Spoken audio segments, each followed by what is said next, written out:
At the start of 2026, I had a burning question. Why has this car, the JAECOO 7, been selling like hotcakes, as in it's topped the charts of the UK's best-selling cars for months on end? Well, I wanted to find out why, so I swapped it with my daily car and have been living with this for the past week or so. So in this week's review, I'm going to find out exactly why it was a top seller, check out its practicality, its multimedia system, and most importantly, what it's like to drive on the road. Should you buy one? Let's find out in this week's review.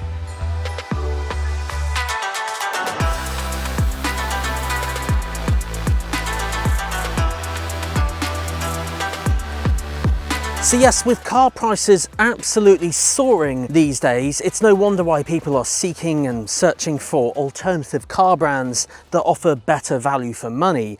And this brand, JAECOO, is no exception.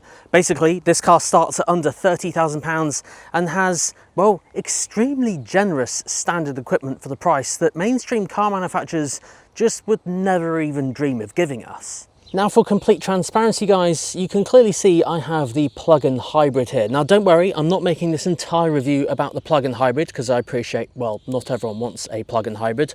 Some just might want the standard petrol engine. So I'm going to focus this review on just the JAECOO 7 itself, but I'll touch on the hybrid stuff later for those who are interested. Okay, so starting on looks first. Everyone loves a boxy SUV, right?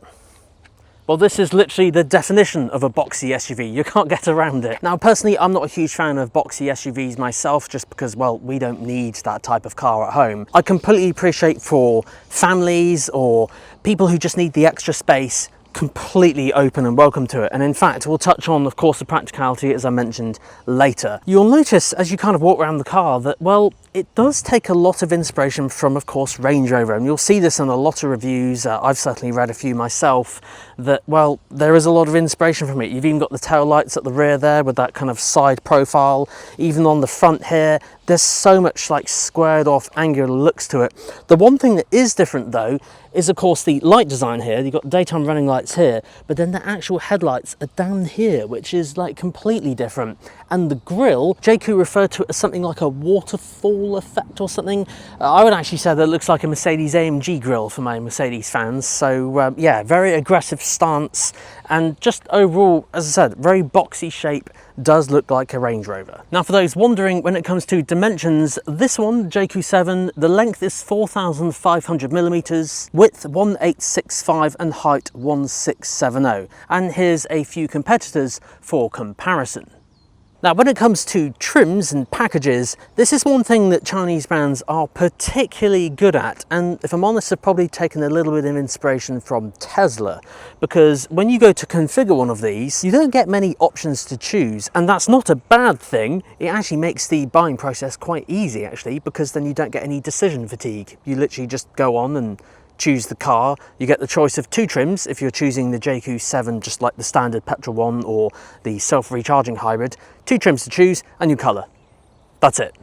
If you choose the plug-in hybrid, well, you don't get to choose anything. You only get to choose the colour, which sounds quite easy. The only downside to that is that, well, I don't know, you and me might want to customize our car slightly and have something different to what everyone else has, maybe larger wheels or something. You can't do that on the plug-in hybrid.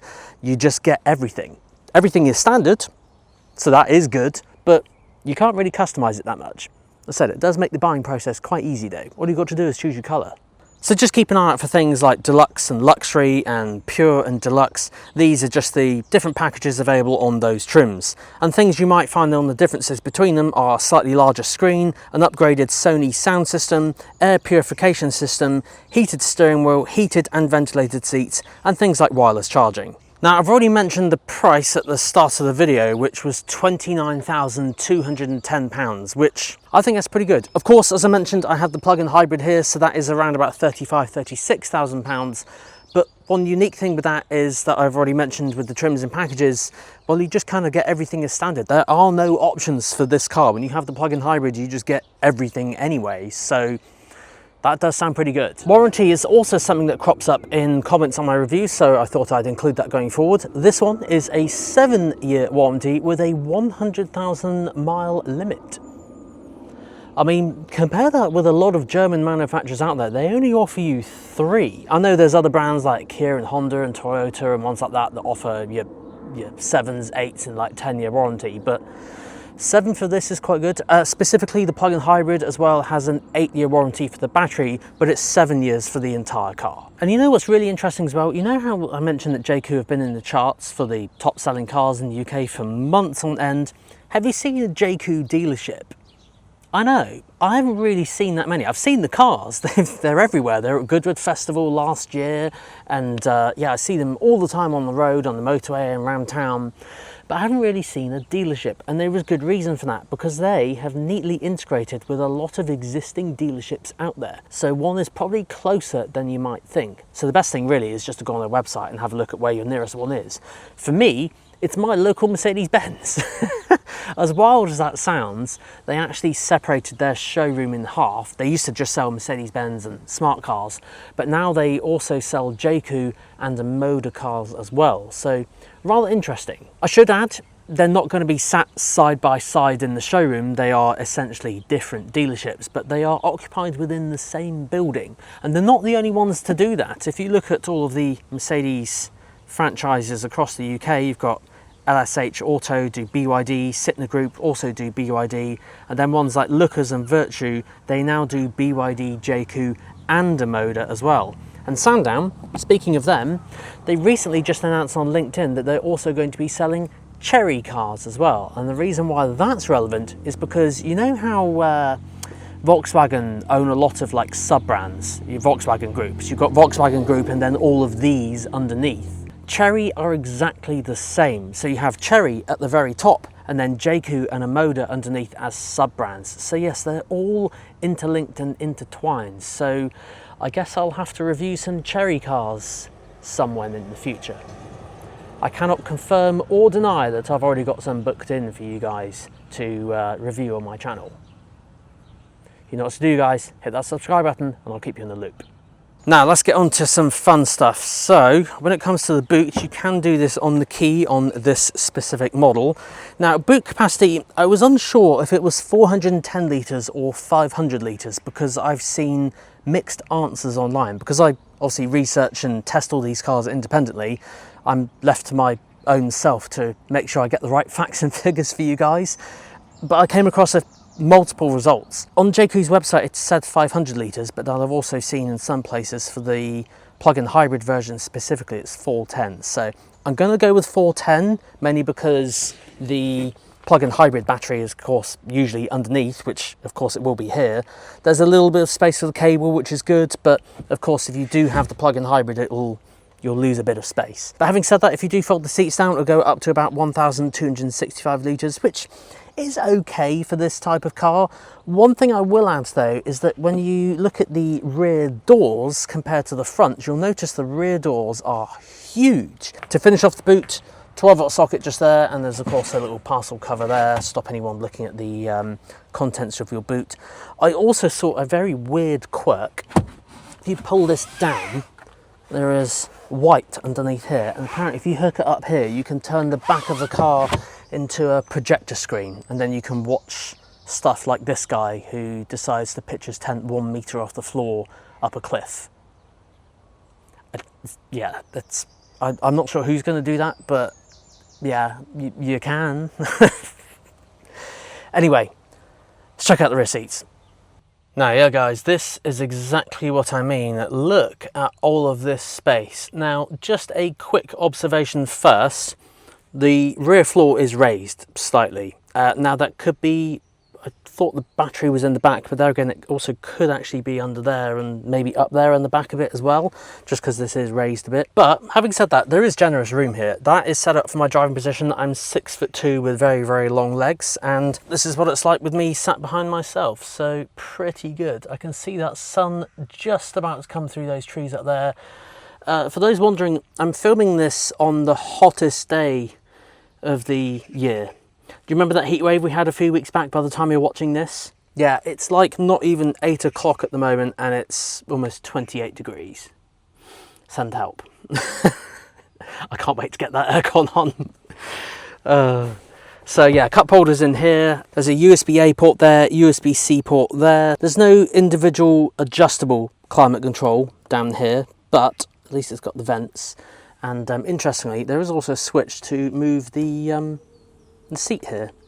So you can move this forwards and backwards from here. You can also do this from the usual place on the front as well. I just noticed there was a button here. But yeah, oh yeah, the other thing, when you fold the seats down, you can actually adjust the angle and angle it back a bit. So now you've got this much difference between the seats, and you can also do it on that side as well. It's the same lever for when you fold them down. You can just adjust the kind of backrest there, and yeah, it does lean back quite a lot. So yeah, I'd have no problems doing a long journey in here, and considering this has a massive sunroof as well, there's loads of like headroom above my head. Yeah, I can see that sun coming through now. Right, let's jump in the front. Okay, so obviously this is where I've spent most of my time over this past week, reviewing this car and seeing what it's truly like to live with. And well, first things first, you'll notice this vertical screen here. And no, it doesn't rotate. I know that some car manufacturers have like a landscape or a horizontal kind of styled screen, but this one is vertical, very much like this. We'll go through that in a minute. But first, let's check out the build quality. We have nice squidgy leather or vegan leather up here. At least it's not that hard, scratchy plastic. And yeah, I've got to say it is quite nice. You do have kind of about, let me see on the doors, kind of in the middle here, that's the scratchy plastic and scratchy plastic there. And we have to obviously bear in mind that this car is 29,000 starting from, so it can be forgiven. At least it's not starting with 40 or something, because I have seen some cars with that scratchy plastic with a 4 as the starting price. But yeah, they do have nice, soft, squidgy materials in places, which is nice. That's kind of what we want. And one thing that is also good as well is the steering wheel. Although they're not like physical individual buttons, they're not swipe things. You can't accidentally swipe them. You do have to know exactly where you're pressing to activate things, but at least they're not touch sensitive, so you can't accidentally swipe stuff. The seats are also pretty comfy as well. They are slightly different design to what I have seen previously, but this one actually has ventilated and heated seats, which I guess is quite nice. That's not on all of them, so obviously just double check specification, but they are really comfy. They're very supportive. Visibility's pretty good as well.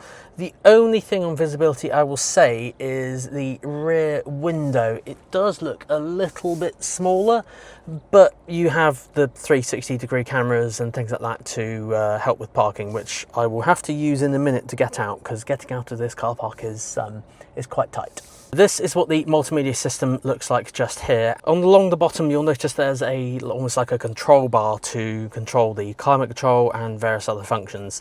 Annoyingly, this is the only way to control the climate control other than the voice assistant, which every car has these days. So there are no physical buttons to control the climate control. But as I said, this car focuses quite a lot of stuff onto the touchscreen anyway. So, and a lot of car brands do that these days. So I guess it's just one thing we all have to get used to eventually. But yes, climate control, you can adjust your temperature here like this, up and down, or go into the fan and then you can adjust it all manually in there. And yeah, there's loads of things to control. You have seats, which will allow you to do the ventilated seats there, or the heating, and various other settings for specifically the AC. This car also does have Apple CarPlay and Android Auto wirelessly as standard. One thing I will add is that the Apple CarPlay interface does hide that climate control, and I thought you had to exit out of it to use the climate control every time, until I found a shortcut. You can actually swipe up from the bottom to bring that bar up. So it's 2 taps to adjust your climate control when you've got CarPlay running.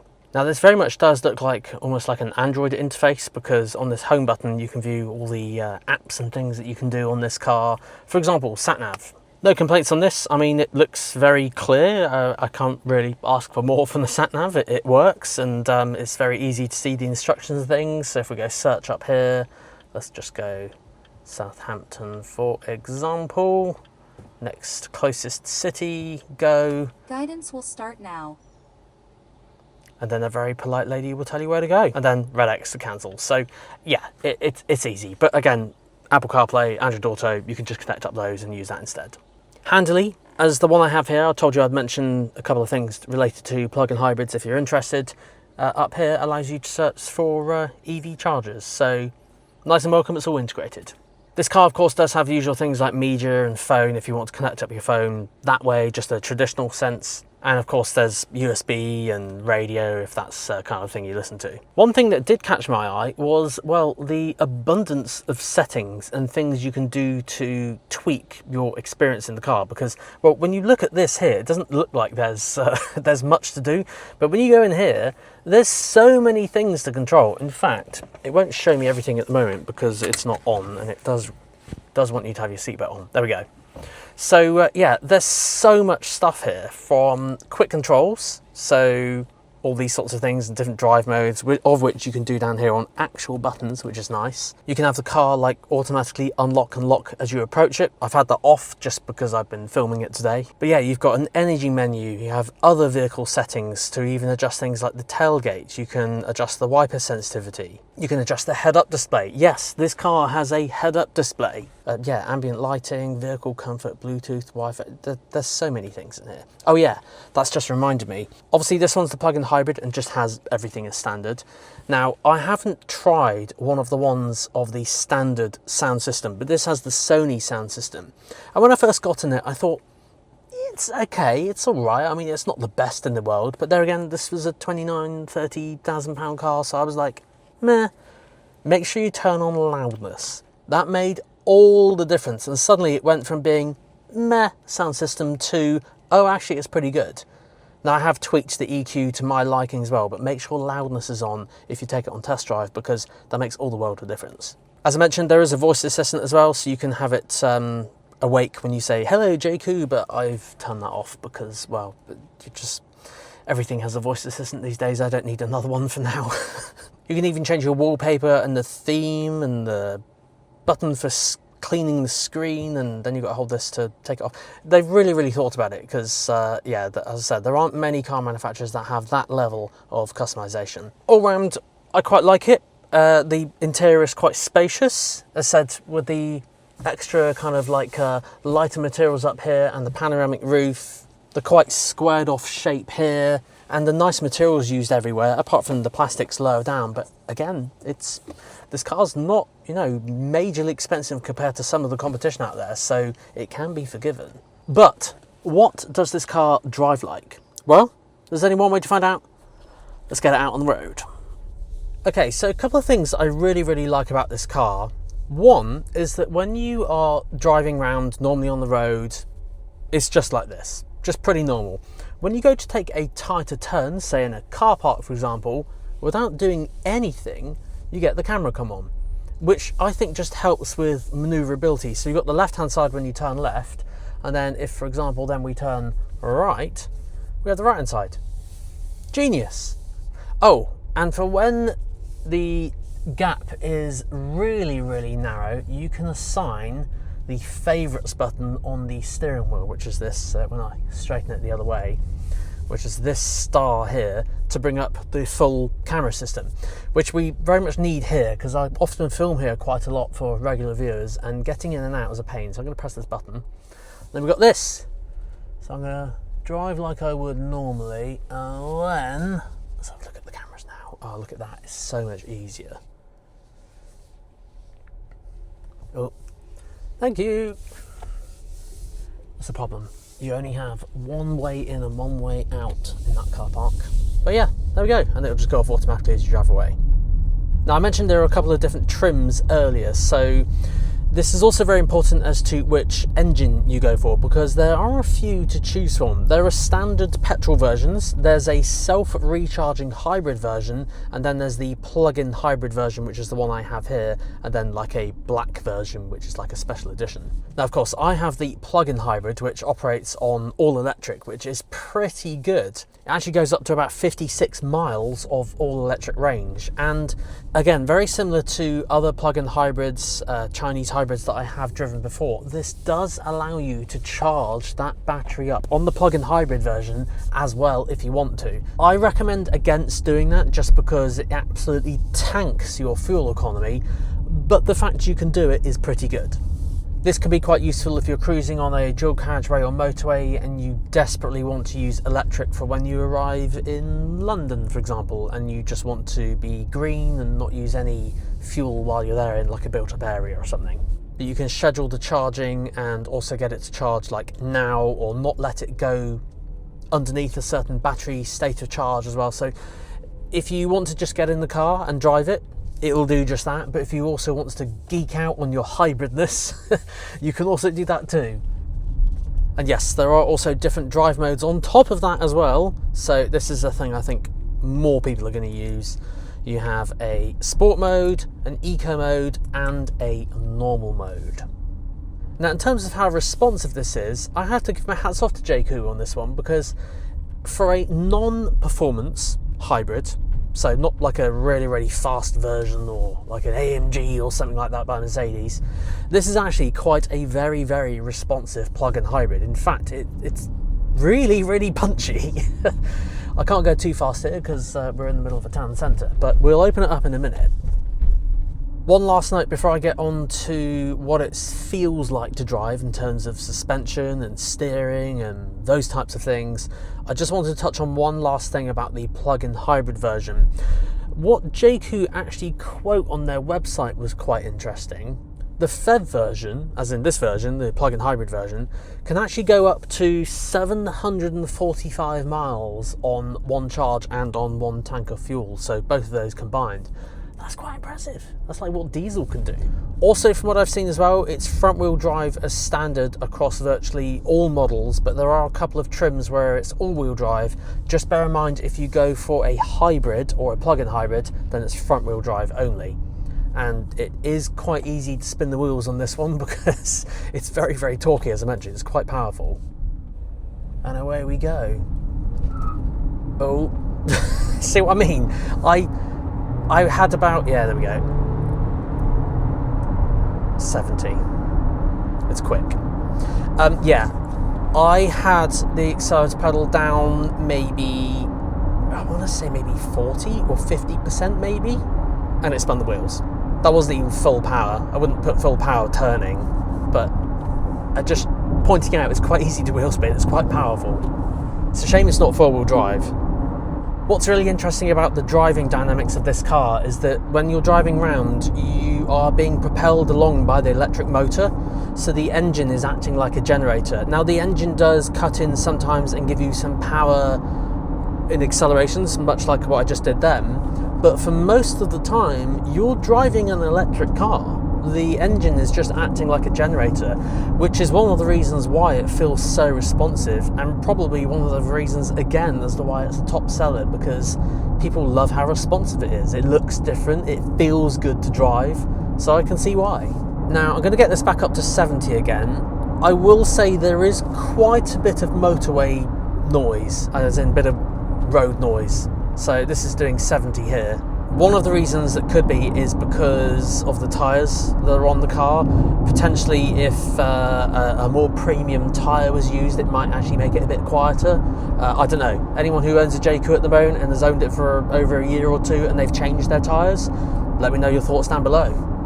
The other thing I wanted to touch on was the driver ADAS systems. Now, they are not as annoying as the Geely Star A and the Geely EX5 that I reviewed, although they have cropped up a couple of times telling me off, saying I wasn't paying attention when I have been paying attention. So I'm actually doing a couple of bits speaking to you guys over here while driving, and it's not telling me off. In the Geely it did it all the time. It was the worst.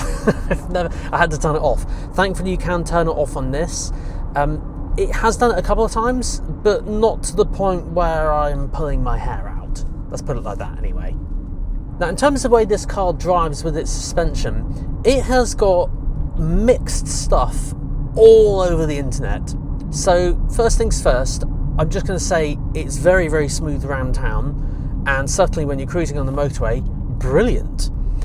But the one thing where it does let it down, and this is why you get so many different mixed reviews online, this is where when there's any kind of perforations and humps and bumps in the road, typically like a country road like this one, you can feel the car is going to be a little bit unsettled. So this is what I mean. Let's punch this up to 60 without spinning the wheels this time. But yeah, when you're on a country road where it's a bit bumpy, it can just feel a little bit floaty and unsettled, and the suspension feels like it's got like two personalities. So one, it's like really, really smooth, but then when it's experiencing a lot of bumps and things like that, you can feel it like shuddering through the chassis. Now, this is, I think, why you get mixed reviews online, because you get the real car enthusiasts who then drive the car and say, oh, well, it doesn't drive very nice because it does that with the suspension. But at the end of the day, most people are driving their kids to school and back, or driving from A to B and using this as a family car for what it's designed for. And for that, it ticks so many boxes. There's a reason why it's a top seller. And like here, for example, I'm just, pootling around, driving about 20, 30 miles an hour. It's lovely. It's brilliant. I wouldn't mind one myself. I'm not in the market for a car this big though. But when you do hit some bumps, like, annoyingly this road doesn't have any here, you can just feel the car just shake a little bit more than it would on like a typical like mainstream brand. Would that put me off buying a car like this? No. If you're a real car enthusiast, it probably would. But as I said, I think most people are going to be buying this because they're looking at a nice practical family SUV. So I don't know, let me know your thoughts down below. Okay then guys, so to summarise with the pros and cons, starting off with the pros first. Now, first and foremost, I have to say it is the price for sure. Starting from under £30,000 with basically all of this, bar a couple of spec options for this one because it's the plug-in hybrid, all round win for me. That's absolutely brilliant. Then number two, of course, as I said, with all that generous room in the rear, I would have liked to have seen the boot being slightly bigger on a car this big, but of course with the size of the rear doors and the generous space at the back, they prioritise space for the rear passengers, which is good. If you're doing a long road trip and you needed the extra space, you could always, I guess, put like a roof box on or something, or someone could have a bag here, so it's not the end of the world. But the fact is that they prioritised all the rear legroom is really, really good. And then, of course, the excellent safety rating. Now, all these driver ADAS systems, of course, do mean cars do get that wonderful 5-star rating. They can be a little bit intrusive, but this hasn't been too bad. This is on par with BYD's ADAS systems. So, yeah, it's not been too annoying. The most annoying I had, as I mentioned, was Geely. But yes, with all those things, it does mean that this car gets a 5-star Euro NCAP rating. So it means it is very, very safe, which is very good considering it's a relatively new brand to the UK. Just showing those 5 stars just gives you the reassurance, especially when you've got your family on board. And then on to the cons. Now, the first one, of course, as I just mentioned a few minutes ago, was the suspension. This is just something to factor in and see if it's okay for you. It is quite subjective, as I mentioned, because it depends if you're into your cars or not and if you like a really, really good handling car. There are family SUVs that handle better, but we also need to factor in it's a family SUV. You're not throwing it into corners, you're driving your family around, or you're buying it because you want the extra space. So for me, it would work, and for many other people, it would work. This is one of the reasons, as I mentioned, it's in the charts. Just saying, if you're into your cars, test it out, let me know how you get on. Already mentioned this a couple of times though, this is the ADAS systems. They can be a little bit annoying. I found the lane assist does just sometimes butt in even though I haven't changed lanes, and this thing here telling me when I'm not paying attention even though I am paying attention. I was looking over there to see if the exit was clear. These are things that I find a lot of cars are doing these days, so it's just something to try on a test drive, and again, let me know your thoughts down below. And then finally, I haven't mentioned this. Well, I sort of have, but I haven't mentioned one thing. It's the heavy focus on touchscreen stuff. Over here, you have your windows, but then also no controls for the mirrors. So to adjust the mirrors, if I remember, there were 2 ways. You had to swipe down from here and mirrors. Then you use the steering wheel to do the mirrors. Now, that is a little bit odd because it's like doing touch things to do it. Once you've set your mirrors though, you don't need to change them. I get that, but if you have multiple drivers, you probably want to set up profiles so that it's easy and you don't have to do that every time. When I had the Geely on test, to operate the sunroof was on the touchscreen. Thankfully, there are buttons up here in this. So there are some buttons, but there is a focus towards touchscreens. So yes guys, I think I found why this one is such a popular model in the UK, mainly because of the square boxy shape, different looks on the front compared to a lot of the competition out there, strong pricing, good standard equipment. It's all round a pretty good car, and if I was in the market for a big square boxy SUV, I would probably look at one of these just because it does look quite premium, just with this sort of like aggressive stance on the front and Range Rover vibes. Let me know your thoughts down below, guys. I'm curious, if you're watching this and you are a JAECOO owner yourself and you feel like I've missed something, let me know in the comments down below, because I'm always open to feedback to improve future reviews. Thank you so much for watching, guys. Until next time, see you then.